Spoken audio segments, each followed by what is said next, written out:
Remove asbestos siding. If you plan to remove asbestos siding from your home yourself, you will need to do some research first. It's nasty stuff. Asbestos is a bundle of naturally occurring fibrous minerals found in metamorphic rocks and soils.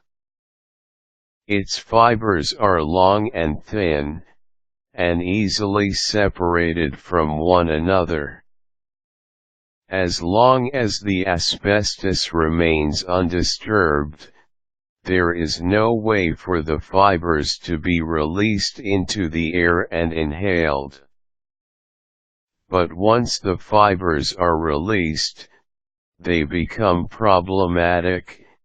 Exposure causes diseases such as lung cancer, mesothelioma, and other cancers. Before we get to specific directions, here are a few things you should know. Exposure. Asbestos is resistant to heat, chemicals, and electricity, which is why it has been used as an insulating material in shingles, ceiling tiles, floor tiles, insulation, cement pipe and many other products. See a sample list of asbestos-containing products here. As long as the asbestos remains undisturbed, it is not problematic. However, all it takes is one small break for fibers to be released into the air and breathed in. The scary part is that health investigators have found asbestos-related diseases and poisoning cases in individuals with only brief exposures. In other words, one microscopic fiber can have devastating consequences. Abatement contractors. As a homeowner, you can remove asbestos siding from your home yourself. In some states, however, it is illegal to hire anyone other than a state-certified asbestos abatement contractor to perform or assist with removal.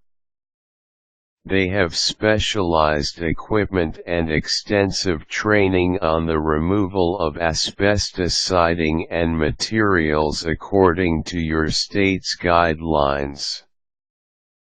Removal workers wear respirators, goggles, coveralls, gloves, and boots that are designed to shield the technician from harmful particles in the air, and that protective gear is disposed of after each project.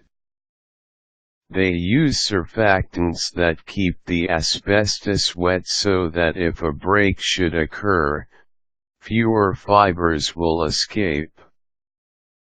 Also, the area in which they work in is covered in plastic, and workers cannot leave the area without discarding their protective garments. Each of these techniques is governed by specific regulations that may vary from state to state. Permits. Permit requirements for a homeowner to remove asbestos siding vary widely from state to state. You must apply for and receive all the necessary permits and obey all the regulatory requirements. A good place to start researching is at your local zoning/building agency and health department. Please keep in mind that if you live in a state that does not closely regulate asbestos disposal by homeowners, it is still in your best interest to remove it properly. Homeowner's Guide to Asbestos Siding Removal: the equipment and techniques required to remove asbestos yourself make for hard work, and the removal must be done properly. The protective clothing is hot and cumbersome and must be worn at all times. Moreover, the work can become very humid due to the water sprayed. The heavy gear can put additional stress on the heart and lungs, while the eyewear reduces visibility while you work. Other dangers exist. Water will be used, which can create potentially hazardous conditions around wiring and electrical power. Therefore, this wiring should be covered prior to starting. Once you have made the necessary preparations, the work can begin. Let me once again express the importance of safety throughout this process. It is best to clear the area before any work begins. Remove asbestos siding by following these steps. Set a large piece of plastic on the ground around the perimeter of the home. This will catch the material that is being removed and make disposal easier. Begin spraying a small area of siding with water to loosen it. The water should be mixed with a small amount of household dish detergent to help the process. Do not put more than 1/2 of a cup into a sprayer that attaches to a garden hose. More than that will result in too many bubbles and a huge mess. Begin removing the siding in the area that is wet. This should be done by extracting the nails first in an attempt to keep the pieces intact. If the siding does begin to break and fall apart, add more water to avoid the risk of more breakage and exposure to fibers. Place the removed siding on the plastic laid around the perimeter of the home. Continue in this manner for the remainder of the siding. Keeping the siding on the plastic sheeting, carefully gather all the pieces that were removed. Seal the plastic and place it into 6 ml asbestos bags, which can be obtained at any home improvement store. Close the bags by twisting the end and then wrapping it with duct tape. An asbestos warning label must be affixed to the exterior of the bags.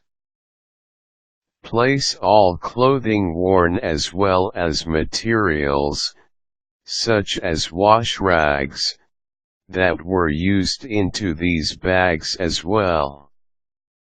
Gather all the bags and take them to an authorized disposal site. This is the only place where the asbestos can be processed. Upon request, your state will provide a list of facilities that are near you. The definitive guide. Washington State's Puget Sound Clean Air Agency has an excellent step-by-step guide on home asbestos siding removal. After reading this article, you may feel overwhelmed.